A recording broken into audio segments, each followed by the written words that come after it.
Muy buenos días, queridos estudiantes, darles la bienvenida a una nueva semana de estudio de la Palabra del Señor y el video número 6. Esta semana continuamos con nuestro módulo de introducción a la Biblia, pero vamos a pasar de la unidad 1, naturaleza de la teología cristiana, a la unidad número 2, que es lo que creemos acerca de la Biblia. En esta nueva unidad tocaremos varios tópicos, como ser la inspiración de la Escritura, el canon bíblico, la inerrancia e infalibilidad de la Escritura y la autoridad divina. Esta es una nueva semana donde debemos ponernos todas las pilas y la fuerza y energía necesaria de parte de nuestro Señor para que podamos llevar adelante una nueva semana con mucho conocimiento, apasionados por lo que nos enseña Dios en su palabra. Hoy vamos a ver el primer tópico, que es la inspiración de la Escritura. En teología, inspiración es el concepto según el cual las obras y hechos de seres humanos íntimamente conectados con Dios, sobre todo las escrituras del Antiguo y Nuevo Testamento, recibieron una supervisión especial del Espíritu Santo. Varios autores han aportado definiciones sobre lo que significa inspiración. Por ejemplo, Orton Wiley nos dice: la inspiración es la energía activa del Espíritu Santo por la cual las personas escogidas por Dios han proclamado oficialmente la voluntad de Él, como se nos revela en la Biblia. Charles Hodge indica: influencia sobrenatural del Espíritu Santo en la mente de ciertos hombres selectos, lo cual los hizo órganos de Dios. Lewis Sperry nos indica: verdad que Dios ha impartido directamente a sus elegidos sin destruir su individualidad. Qué interesante ir comparando las similitudes y diferencias que existen en cada una de estas definiciones. Por ejemplo, darnos cuenta de que habla de personas escogidas, de hombres selectos, de personas que han sido elegidas por Dios para la escritura o para ser autores del mensaje que Dios quiere transmitir a toda la humanidad. Para entender a mayor cabalidad este concepto, debemos ver cuál es el origen de esta palabra. Inspiración viene del latín inspiratio y a su vez del verbo inspirare, que significa soplar o respirar. En 2 de Timoteo capítulo 3 verso 16 leemos que la Biblia fue inspirada por Dios, donde aplica el término griego theopneustos, que quiere decir exhalada, por lo que decir que la Biblia es inspirada por Dios es lo mismo que decir que es exhalada de la boca de Dios. ¿Por qué es importante saber este tema? Es necesario saber sobre la inspiración debido a la naturaleza de los temas que revela la Biblia. Si no estamos seguros que la Biblia está inspirada por Dios, tendríamos una doctrina frágil y con errores.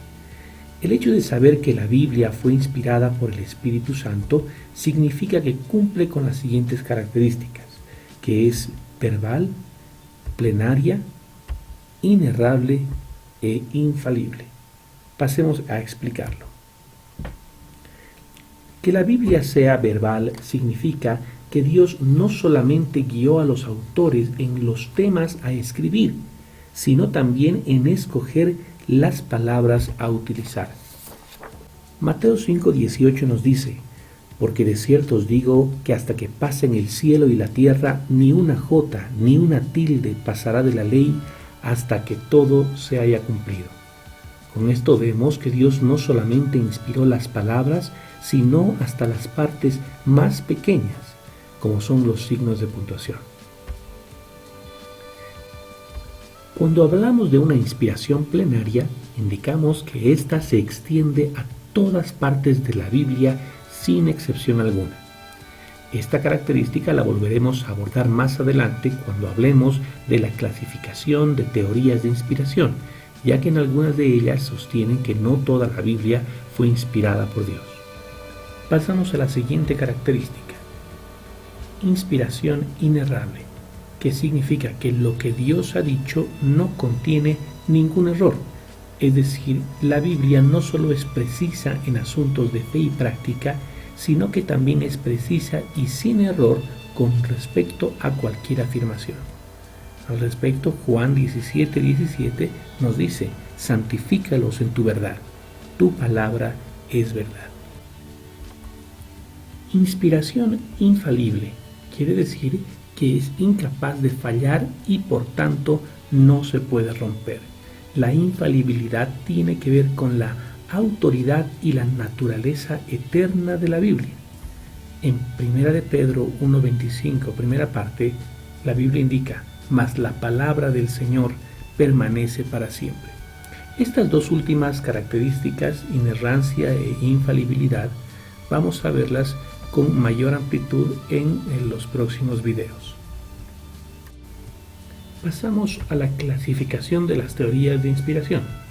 Con respecto a este tema, existen muchas teorías de inspiración, como las que describe el Dr. Arnold Fruchtenbaum.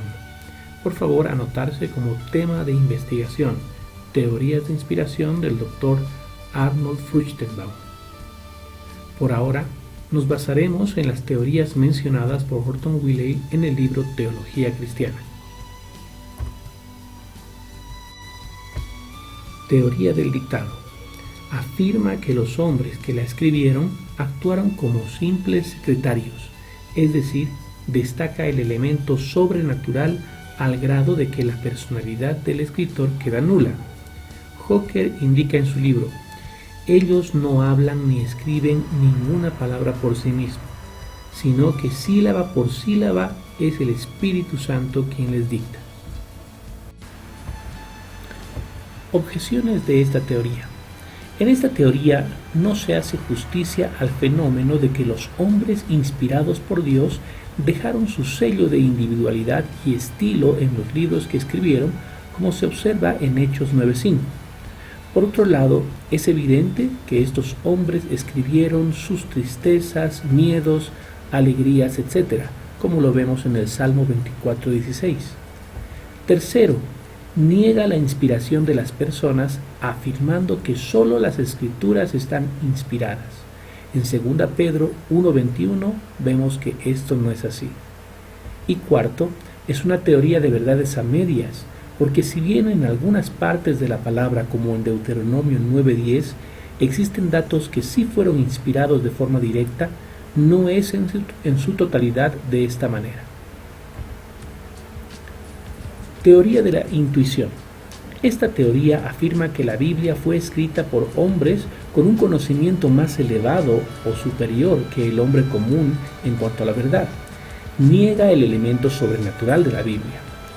El problema con esta teoría es que hay un énfasis excesivo del lado humano que afirma que solo fue inteligencia pura y que no hay nada sobrenatural en ello.